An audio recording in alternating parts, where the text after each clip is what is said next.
শিলিগুড়িতে 173 নম্বর বুথে নিজের ভোট দিলেন তৃণমূল কংগ্রেস প্রার্থী গৌতম দেব। বৃহস্পতিবার সকাল 7:30টা নাগাদ শিলিগুড়ির গার্লস হাই স্কুলে পৌঁছন তিনি। সাধারণ ভোটারদের সঙ্গে লাইনে দাঁড়িয়ে শান্তিপূর্ণভাবে ভোট দেন গৌতম দেব।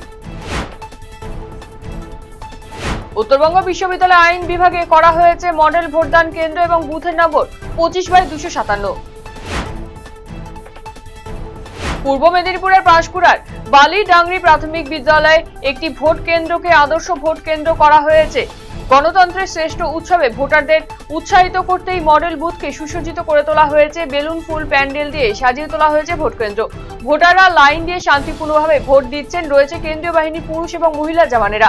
আর এই আদর্শ ভোটদান কেন্দ্রে অসংখ্য ভোটার তারা ভোট দিতে সকাল সকাল হাজির হয়েছেন তাদের বুথে। সকাল থেকেই আঁটোসাঁটো নিরাপত্তায় ঘেরাটোপে রয়েছে ভোট গ্রহণ কেন্দ্র।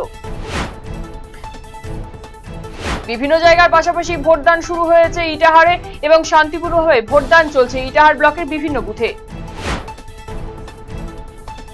রাজ্যের বিভিন্ন প্রান্তের পাশাপাশি দার্জিলিং এও এদিন ভোটদান প্রক্রিয়া শুরু হয়েছে, অর্থাৎ বিধানসভা নির্বাচনের প্রথম দফা নির্বাচন। দার্জিলিং এ নিজের ভোটাধিকার প্রয়োগ করলেন সাংসদ হর্ষবর্ধন শ্রীংলা। দার্জিলিং জেলার লাইব্রেরিতে অবস্থিত তার নির্ধারিত বুথে গিয়ে ভোট দেন তিনি। রাজ্যের বিভিন্ন প্রান্তের পাশাপাশি আজ সকাল থেকেই ভোটদান প্রক্রিয়া শুরু হয়েছে কালিম্পংয়ে নিজের ভোটাধিকার প্রয়োগ করলেন বিজেপিএম প্রার্থী রুদান সাদা লেপচা। হেমতাবাদ বিডিও অফিসে খোলা নির্বাচনী কন্ট্রোল রুমে কড়া নজরদারি চালালো নির্বাচন কমিশনের আধিকারিকেরা। বৃহস্পতিবার ভোটের দিনে এই পরিদর্শনে হেমতাবাদে বিডিও বিশ্বজিৎ দত্ত সহ নির্বাচন কমিশনার আধিকারিকেরা উপস্থিত ছিলেন। এই কন্ট্রোল রুম থেকেই হেমতাবাদ বিধানসভার 279টি বুথে নজরদারি চলছে।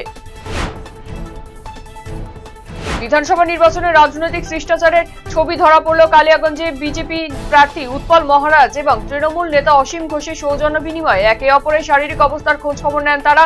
কালিয়াগঞ্জের তরঙ্গপুর নন্দকুমার উচ্চ বিদ্যালয় 138 নম্বর বুথে এদিন ভোট দিতে যান রাজ্য তৃণমূলের সম্পাদক অসীম ঘোষ। সেই সময় সেই বুথে পরিদর্শনে যান উৎপল মহারাজও।